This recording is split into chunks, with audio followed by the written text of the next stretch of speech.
Ibu Bapak sekalian, yang saya hormati, tadi yang dari Kementerian Lingkungan Hidup, Kementerian Perindustrian, ya baik juga yang dari UNIDO telah membuka kegiatan ini. Nah, saya akan mengawali sesuai dengan tema hari ini, yaitu Green Chemistry, yang nanti dikaitkan dengan prinsip dasar maupun pengembangan dari green chemistry. Atau kalau dalam bahasa Indonesia itu kita sebut aja kimia hijau, lebih enak. Tapi kalau bahasa Inggris ya kerennya itu green chemistry. Nah, tentunya bahan kimia itu selalu kita gunakan sehari-hari. Ibu-ibu di rumah tangga itu hampir semuanya kita menggunakan bahan kimia. Baik bahan kimia itu yang berasal dari industri maupun bahan kimia juga dari alam. Juga kegiatan sehari-hari di rumah tangga kita menggunakan sabun, menggunakan deterjen, pembersih lantai, itu juga bahan kimia yang kita gunakan. Dan berbagai bahan kimia yang lain. Nah, terutama kalau sekarang kita juga bicara mengenai bahan kimia yang dipergunakan di industri. Ya, baik yang kita gunakan juga. Di ruangan ini semuanya penuh dengan bahan kimia. Menjadi produk-produk yang kita gunakan. Ya, produk sehari-hari, misalkan tekstil itu hampir semuanya yang banyak kita gunakan, yaitu bahan kimia terutama yang dari polimer, yang kita kenal sebagai polyester. Ya, ibu-ibu pakai kerudung, pakai baju, bahkan ikat pinggang itu juga ada yang berasal dari polimer, dari plastik. Turun lagi nanti ke sepatunya, pakai elastomer juga. Ya, kemudian juga pakai laptop, handphone, itu juga semua polimer yang kita gunakan. Dengan demikian kita itu tidak bisa lepas dari pemakaian bahan kimia di segala aspek kehidupan kita. Nah, selain manfaat yang sudah jelas yang kita gunakan, ya, ada juga berbagai potensi bahaya dari bahan kimia. Ada bahan kimia yang mudah meledak. Ya, di rumah itu juga kita menggunakan gas bertekanan. Ini juga punya potensi bahaya. Ada juga yang punya potensi bahaya beracun. Di rumah juga cukup banyak yang kita gunakan sebagai insektisida, pestisida, kadang-kadang kita juga pakai herbisida. Ada yang sifatnya korosif, pembersih lantai, kalau enggak korosif itu juga iritan. Nah, kemudian juga ada di industri ada yang sifatnya pengoksidasi, ya. Kemudian dampak yang bahaya bagi kesehatan, maupun juga ketika kita tidak mengelola bahan yang sudah digunakan, kemudian tersebar di lingkungan, apa yang terjadi? Ya, maka menimbulkan dampak negatif bagi lingkungan. Ada beberapa bahan kimia yang mudah terdegradasi. Ya, dalam beberapa hari ada yang perlu waktu 1 minggu, 1 bulan, dia bisa terurai sehingga tidak membahayakan lingkungan. Tetapi juga ada bahan kimia yang masuk kategori POPs tadi disampaikan, persistent organic pollutant. Jadi bahan pencemar organik yang persisten. Persisten itu apa? Artinya bertahun-tahun ya, itu tetap tidak terurai di lingkungan, akan sulit. Ya. Yang kemudian itu banyak kita gunakan di masa lalu, terutama pestisida.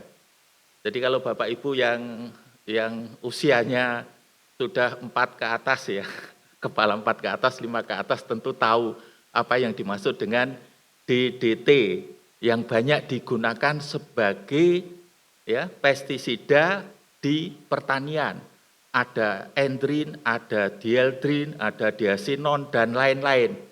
Yang sekarang itu masuk kategori bahan kimia yang dilarang dipergunakan. Kenapa dilarang dipergunakan? Karena masuk kategori persistent organic pollutants.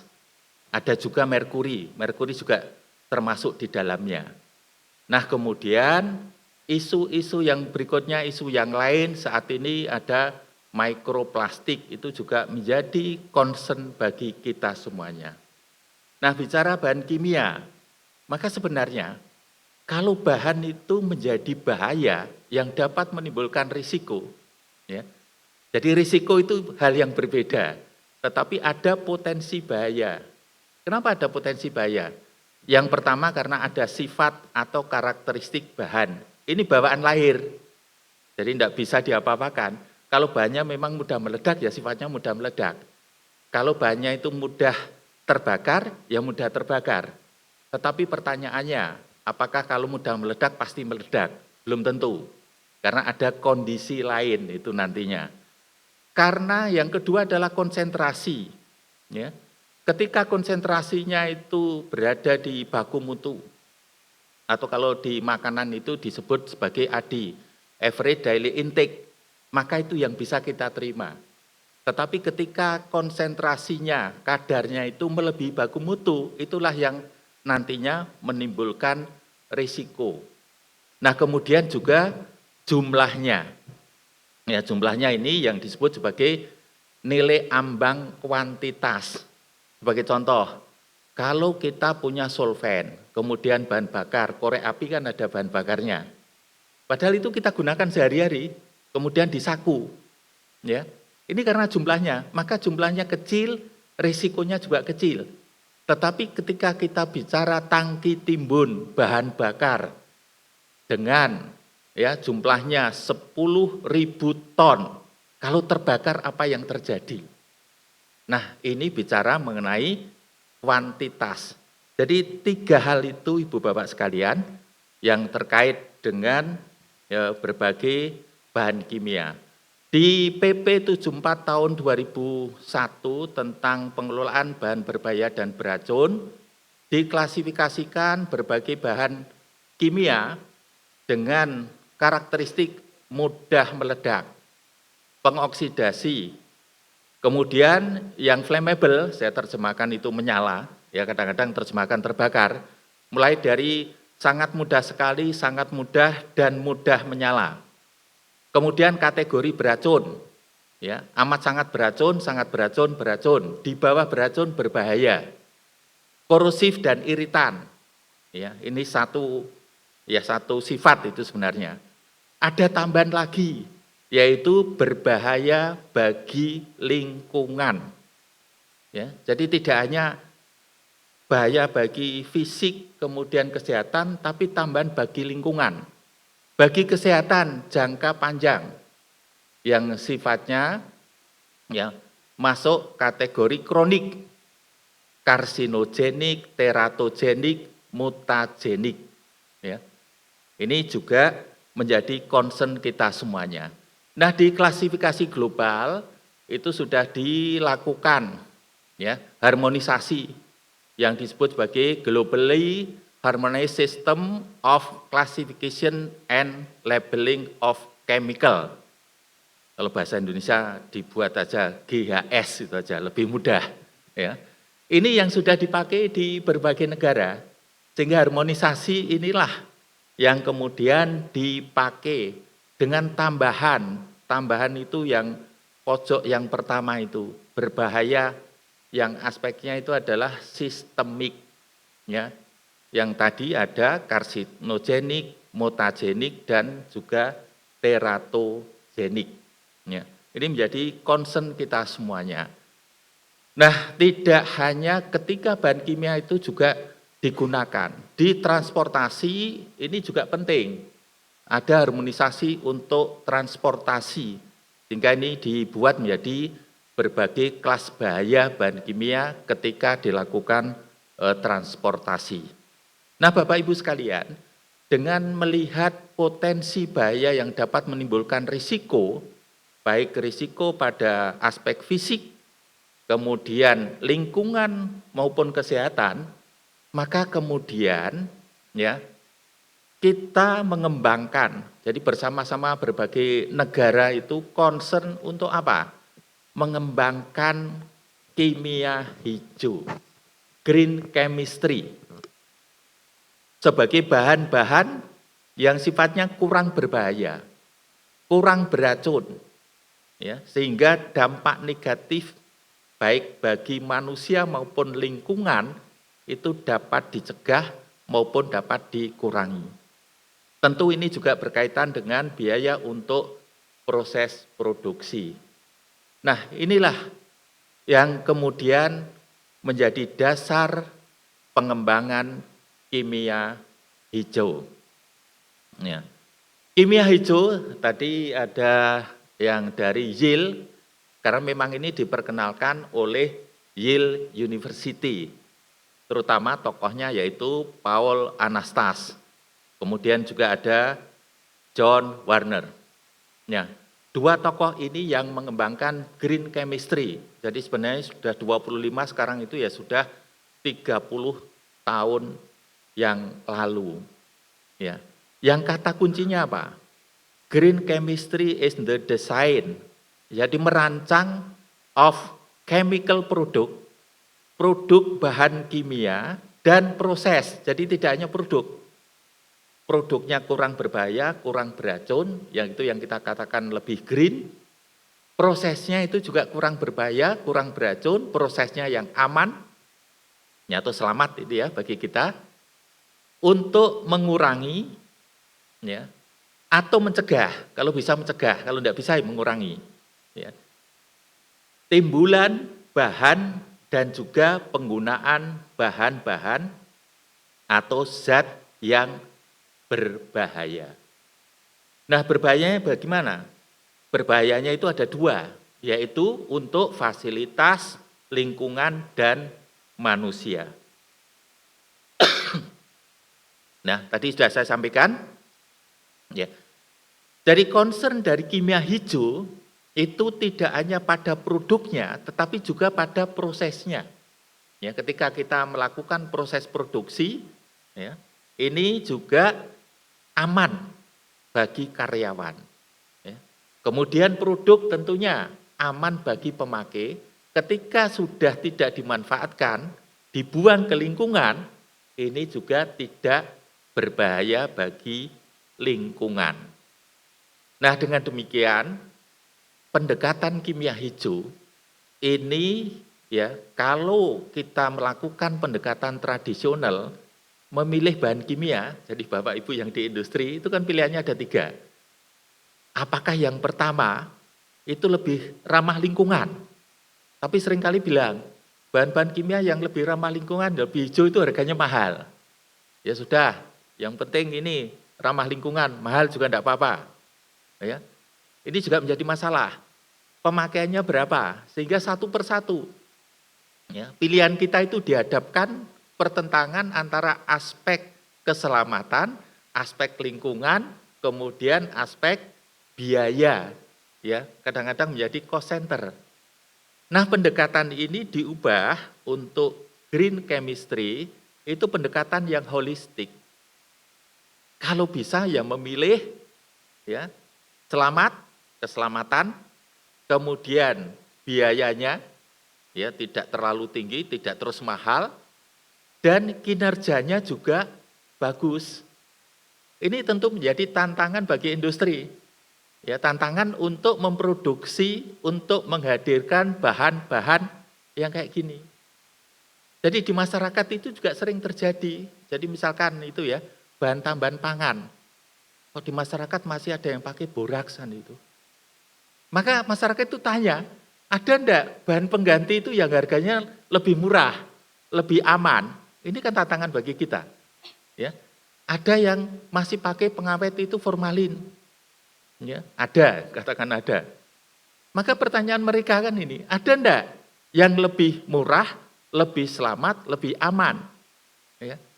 Selalu ketika kita bicara dengan para pengguna, ya, menghadirkan, menyodorkan alternatif, itu harus ada jawabannya. Tidak hanya sekedar, Bapak enggak boleh ini, enggak boleh pakai bahan ini, tidak hanya sekedar itu.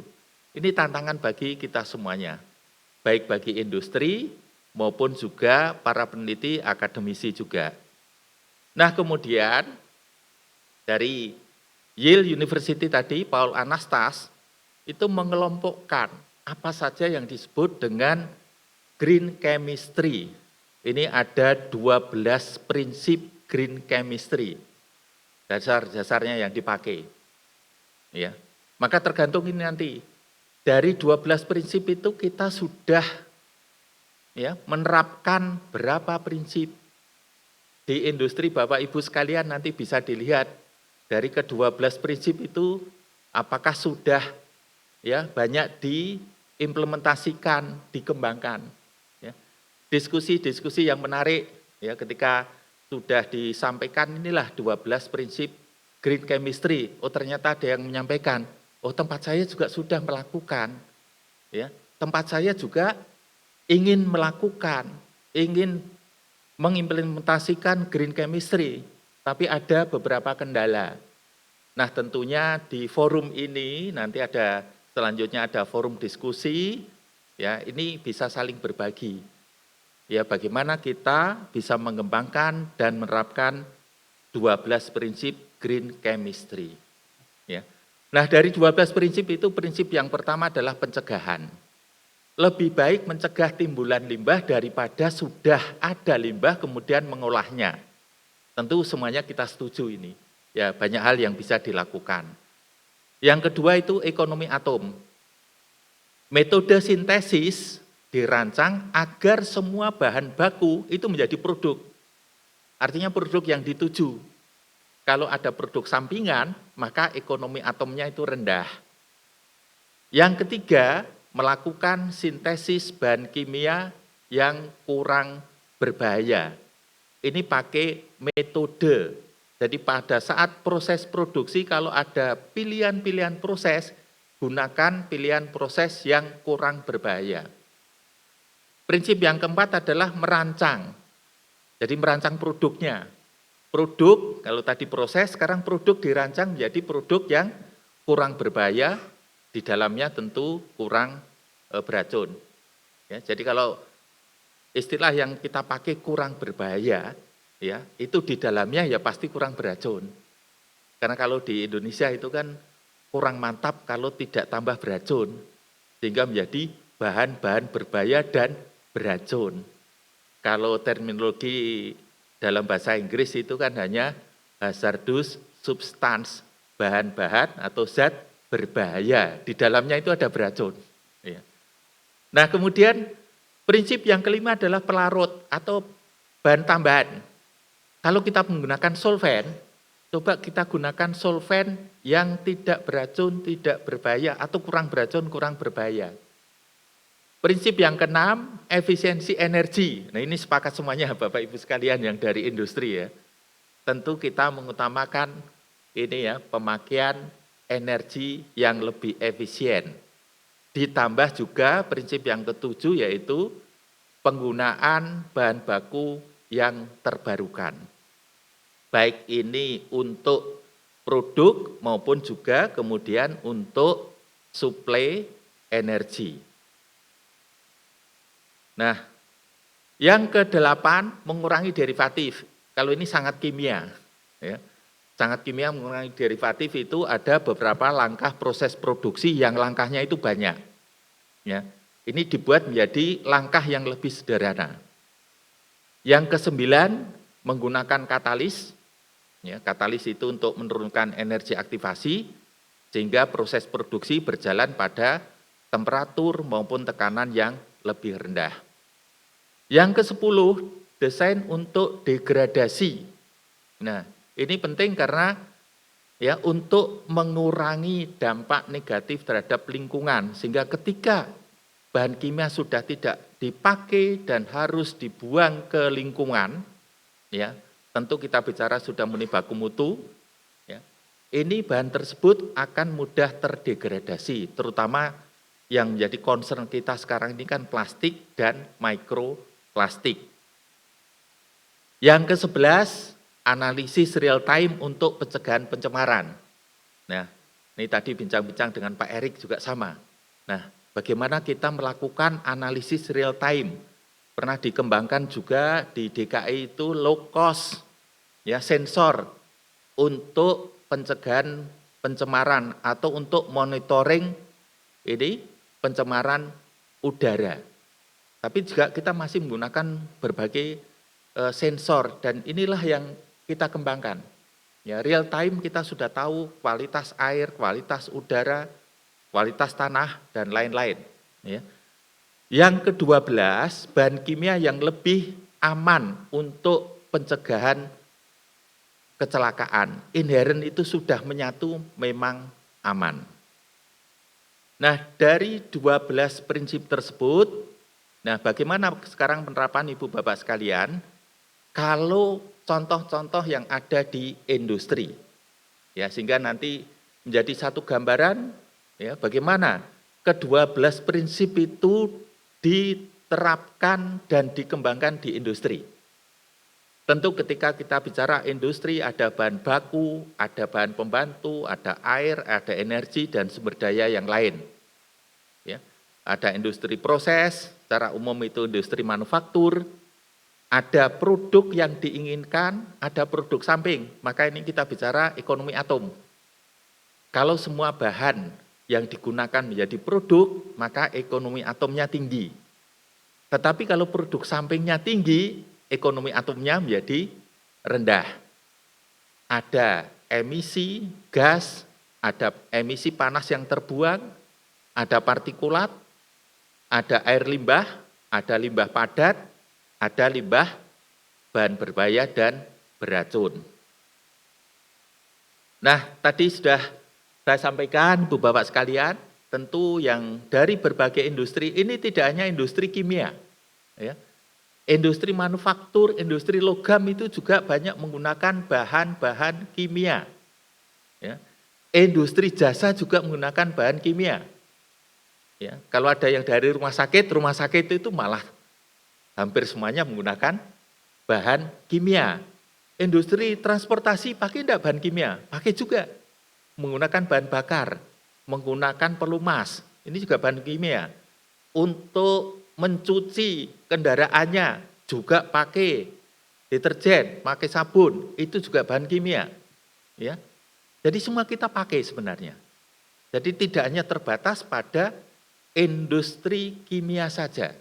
Tetapi kita bicara green industry, ini untuk semua industri. Industri manufaktur, di dalamnya ada industri proses, maupun industri jasa.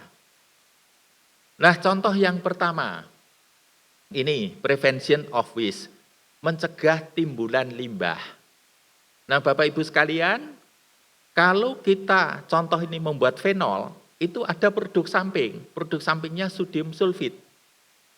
Kalau sodium sulfit dapat dimanfaatkan, tentu ini tidak menjadi limbah, karena sama-sama menjadi dua produk. Ini dari sisi reaksi kimia pembuatan produk. Belum lagi dari sisi yield, proses produksi.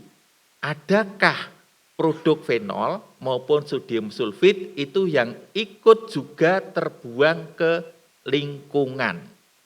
Ya. Atau kalau ada yang tidak dimanfaatkan.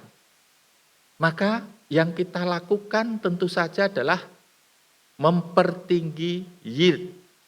Semua produk ketika sudah dilakukan purifikasi, ini menjadi produk, jadi tidak banyak yang terikut pada buangan. Ya. Nah, ini prinsip yang biasanya digunakan kalau kita kaitkan dengan cleaner production, produksi bersih, itu menggunakan prinsip 5R. Rethink, reduce, ini mencegah dan mengurangi pada saat pada proses produksi. Ya. Ini yang kita lakukan di green chemistry. Kalau sudah menjadi limbah apa? Baru kita bicara reuse, recycle, recovery. Ya, pakai ulang, daur ulang, pungut ulang. Kalau pungut ulang itu yang masih mempunyai nilai tinggi itu yang kita ambil. Ya. Nah, kemudian lagi, kalau masih ada limbah gimana caranya? Ya, yaitu limbah diolah untuk menjadi produk atau menjadi energi. From waste to product, from waste to energy. Jadi tidak semata-mata mengolah limbah itu karena memenuhi baku mutu. Ya, maka sekarang sudah cukup banyak, ya kalau tadi di bidang lingkungan itu ya banyak bahan-bahan yang digunakan untuk alternatif material maupun alternatif energi. Ya. Cukup banyak itu yang dibawa ke pabrik semen, yang digunakan sebagai bahan bakar, ada fly ash itu juga bisa sebagian itu digunakan untuk campuran pembuatan semen. Nah, baru yang terakhir adalah disposal atau treatmentnya memang untuk menimba baku mutu sehingga disposalnya itu sedikit. Sehingga sasarannya adalah zero waste atau limbah. Diskusinya tentu saja cukup menarik ini. Karena biasanya ada enggak contohnya kan begitu. Ya. Tentu banyak beberapa contoh tetapi juga masih ada kegiatan-kegiatan industri yang harus menuju ke sini. Yang kedua, atom ekonomi. Ya. Atom ekonomi pada prinsipnya adalah semua bahan baku, kalau saya pakai bahasa yang umum, bahan baku yang digunakan itu menjadi produk yang diinginkan, bukan produk sampingan. Ya. Maka itu disebut dengan atom ekonomi yang tinggi. Jadi sebagai contoh ini misalkan, ya, kalau kita membuat etilen oksida, supaya atom ekonomi 100%, maka yang digunakan adalah dari etilen dioksidasi, menggunakan katalis, maka semuanya menjadi produk. Ya, yang reaksi bawah itu. Tapi kalau yang atas, enggak.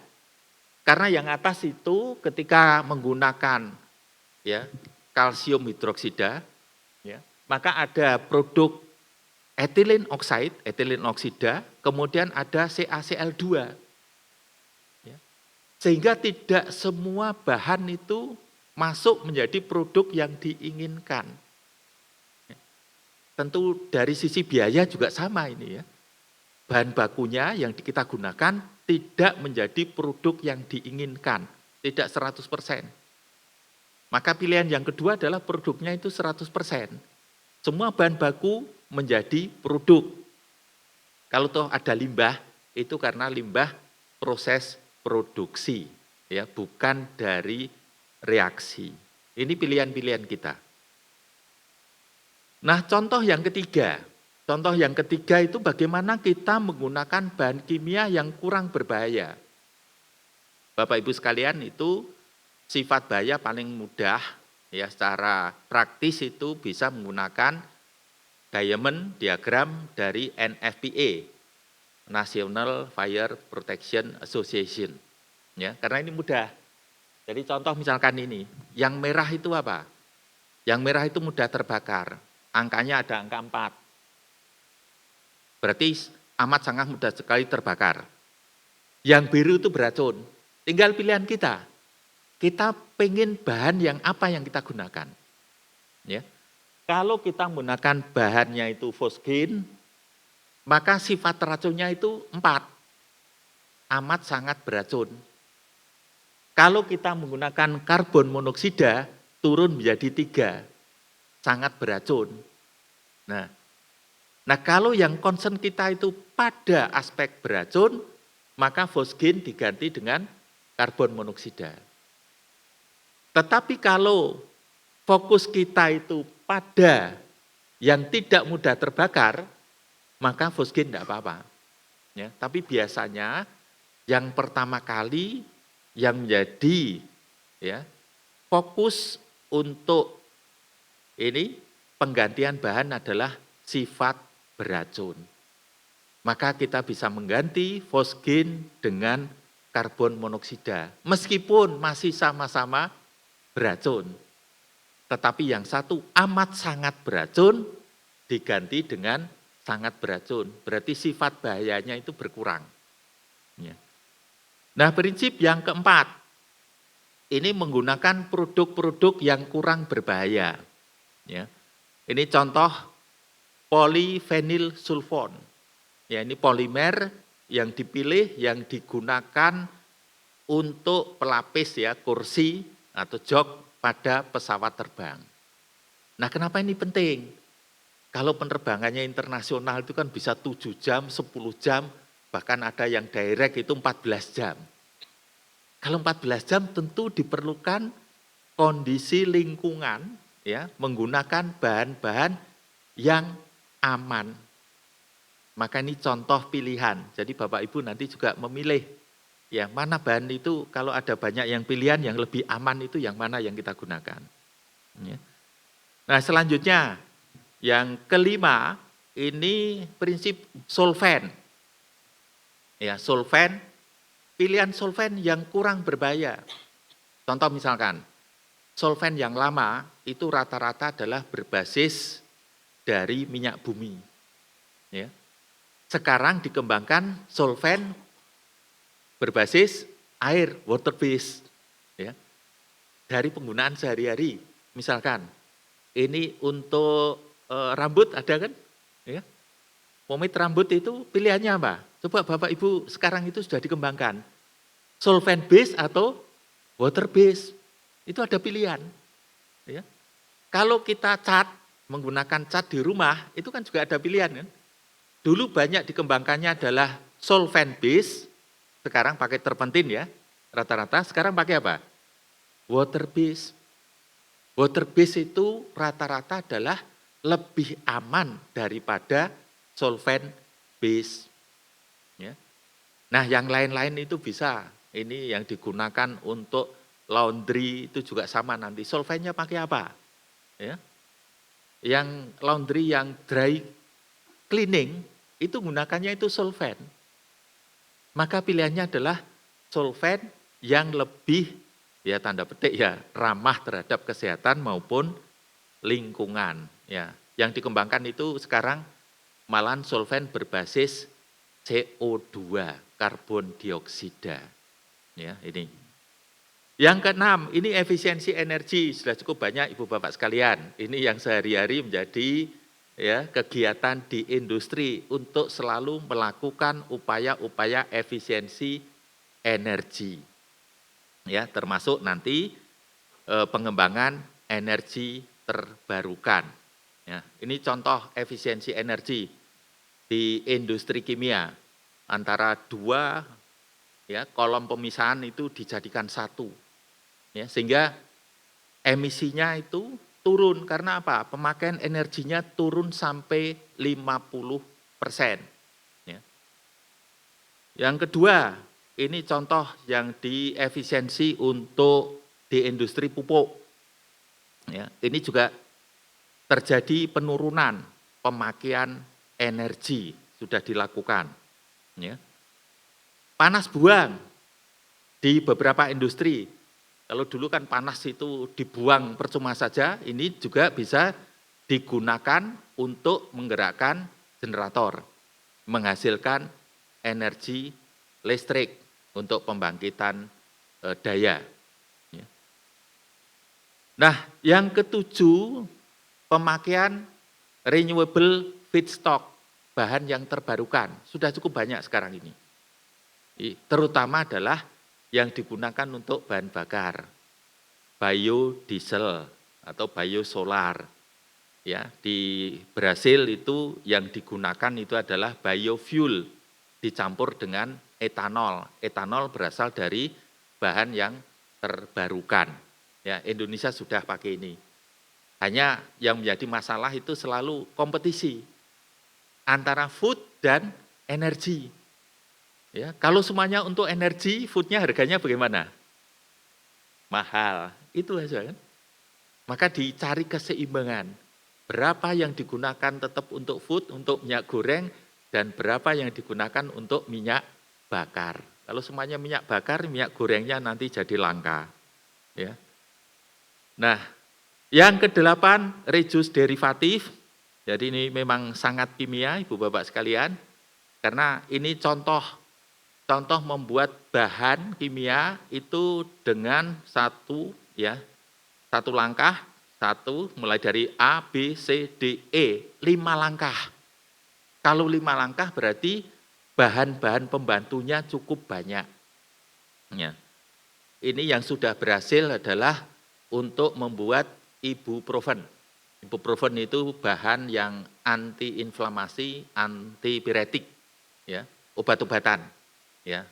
Gampangnya aja turun panas itu ya. Itu dari 7 langkah turun menjadi 3 langkah dan akan dibuat menjadi 1 langkah. Ini contoh yang penisilin buatan dari 2 langkah menjadi 1 langkah. Ya, sehingga apa? Pemakaian bahan kimia itu juga menjadi lebih rendah, menjadi turun. Ya. Yang ke-9 itu katalis. Katalis itu untuk mengarahkan reaksi, untuk mempercepat laju reaksi sehingga temperaturnya menjadi lebih rendah. Ya, jadi banyak katalis yang digunakan. Ini contoh misalkan di kendaraan-kendaraan mobil, sepeda motor itu sudah dipasang di knalpot itu dengan catalytic converter. Sehingga gas NOx, CO, hidrokarbon itu diubah menjadi CO2 ya karena CO itu sangat beracun, H2O maupun N2. Ya. Di beberapa industri, di industri sintesis amonia ini juga dikembangkan ya katalis yang lebih murah daripada menggunakan osmium yang mahal itu berbasis ferrum atau besi. Ini beberapa yang saya dan tim mengembangkan catalytic converter juga. Ini berbasis mangan, MN. Ini juga sudah diuji di industri, di sepeda motor, di mobil itu juga bisa menurunkan emisi. Ya. Nah yang ke-10 adalah design for degradation, merancang bahan-bahan yang mudah terdegradasi, terutama yang kita bicarakan sekarang ini adalah plastik. Karena plastik yang kita gunakan basisnya bahan bakunya adalah minyak bumi gas alam. Minyak bumi gas alam lewat cracking direngkahkan menjadi monomer, kemudian dipolimerisasi menjadi polimer atau yang disebut plastik kita gunakan. Artinya apa, Bu Bapak sekalian? Kalau kita gunakan plastik kemudian ya terbuang ke lingkungan, ini termasuk tadi yang kelompok-kelompok yang sulit terdegradasi. Isu kita sekarang itu isu mikroplastik. Hanya tadi disampaikan, untuk green chemistry di Indonesia itu fokusnya pada persisten organik polutan. Ya. Nah, bagaimana degradasi? Degradasi sekarang sudah dikembangkan di Eropa, itu sudah banyak, ya sudah sekian tahun ini, 10 tahun lebih, itu plastik yang berasal dari alam. Dalam bentuk polylactic acid maupun polyhidroksialkanoat. Bahan bakunya jagung. Sehingga kemudian ketika dibuang lingkungan betul-betul terdegradasi. Di Indonesia ada yang sudah mengembangkan dengan campuran dari tepung tapioka atau dengan tambahan bahan kimia okso, plastiknya ya bisa terdegradasi. Tetapi ini adalah kalau menggunakan ini tidak hanya terdegradasi tetapi juga terkomposkan. Terdegradasi itu terurai, tapi kalau kompos itu sudah menjadi ya bahan-bahan mineral yang nanti dapat digunakan sebagai pupuk. Ya. Ini juga kembali lagi jagungnya nanti untuk plastik atau dikembangkan aja. Ya. Plastik yang edible dari jagung. Jadi sekaligus ada makanannya, makanannya habis, plastiknya bisa dimakan. Ya. Ini kan menarik juga kan. Ya. Ke depan ya sama seperti ya, beberapa yang kita gunakan itu seperti nori kan juga sama kan. Ini juga bagaimana kalau ibu-ibu nanti mengembangkan, kalau Indonesia itu kan lebih banyak makanannya disebut dengan apa? Lemper kan. Lemper yang dibuat supaya apa? Supaya packagingnya itu juga edible, langsung bisa dimakan. Nah, ini peluang untuk green chemistry. Ya. Nah yang ke-11, Ibu Bapak sekalian, Ini yang dikembangkan yaitu analisis real time untuk pencegahan pencemaran. Sehingga betul-betul kita tahu kondisi ya di Jakarta sekarang itu berapa NOx-nya, ya kemudian SOx-nya, CO-nya berapa, itu kan ada. Jadi kita nyaman. Di industri sudah dikembangkan continuous emission monitoring system. Udah, sehingga datanya itu real time. Kita masih menghadapi bisakah kita real time untuk ini menyajikan kondisi air, yang air di sungai, itu tingkat pencemarannya itu tingkatnya berapa. Ya. Kalau Bapak Ibu sekalian itu di bidang kesehatan itu kan real time. Ambil darahnya, uji gula darahnya berapa, real time kan itu. Ya. Kenapa bisa demikian? Karena riset kesehatan dananya jauh lebih besar. Ya, sehingga hampir banyak hal sekarang itu riset kesehatan ya, itu real time. Kondisi kita real time. Hanya kadang-kadang orangnya yang tidak mau. Ya, kenapa tidak mau uji? Nanti ketahuan penyakitnya kan itu. Lebih baik tidak usah uji lab sehingga tidak punya penyakit. Ya. Nah, ini juga bisa kita kembangkan. Ya, kita kembangkan di lingkungan. Nah, ini contoh, kita ambil dari website itu kan. Ya. Ini dari citra satelit di berbagai ya air pollution inward real time air quality index visual. Jadi tinggal kita klik itu sudah bisa. Kota-kota besar mana real time Bapak Ibu nanti bisa cek itu ya. Kota mana yang saat ini itu paling tercemar, ya, udaranya maksudnya ya. Itu real time, ini kita bisa ketembangkan. Ya, apalagi sekarang kita bicara mengenai artificial intelligence, machine learning, ya, ini bisa diintegrasikan. Dan yang ke-12, ini bicara mengenai tragedi Bhopal 1984. Yang terjadi kebocoran metil isosianat. Metil isosianat itu bahan prekursor untuk pembuatan pestisida. Amat sangat beracun. Ketika kena panas langsung menguap. Terjadi kebocoran.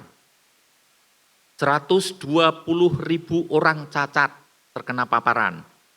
20 orang meninggal, 20.000 orang meninggal. Ya, tidak sampai seminggu itu. Ya. Ini kenapa? Ya. Karena menggunakan bahan yang amat sangat beracun dan saat itu ya, metil isosianat itu juga tidak didaftar bahan-bahan dan limbah berbahaya dan beracun di Environmental Protection Agency Amerika. Itu juga tidak tertulis.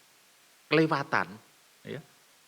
Ini bahayanya ketika kita menggunakan bahan-bahan, ya boleh menggunakan bahan berbahaya dan beracun, tetapi untuk mengendalikan ya potensi bahaya agar tidak menimbulkan risiko ketika terjadi kecelakaan, itu betul-betul perlu effort yang tinggi. Oleh karena itu, kalau ada pilihan, gunakan bahan yang tingkat bahayanya rendah.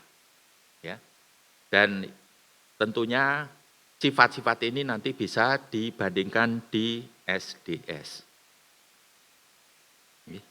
Nah, ini beberapa informasi yang kaitannya dengan safety data sheet, lembar data keselamatan. Ya. Ini terutama sifat-sifatnya ya, itu ada beberapa stability, reactivity, yang ke-11 itu informasi tentang sifat racun, ya. Waktunya, ya. Satu menit lagi, ya. Ini. Nah, itu tadi Bu Bapak sekalian tentang 12 prinsip, ya. Nah, bagaimana sekarang? Kalau kita kaitkan antara green economy dalam mendukung, ya. Ini bisa juga green chemistry ya, maksud saya green chemistry mendukung green economy, ekonomi sirkuler nantinya. Ya, green chemistry itu bisa juga diterapkan di ya sektor pendidikan. Sebagai contoh, Ya, bagaimana kalau sekarang itu bahan-bahan yang tidak dipakai ya sudah menjadi limbah itu digunakan sebagai bahan untuk praktikum mahasiswa. Tidak harus beli baru. Kalau ada industri yang mau donasi, silahkan.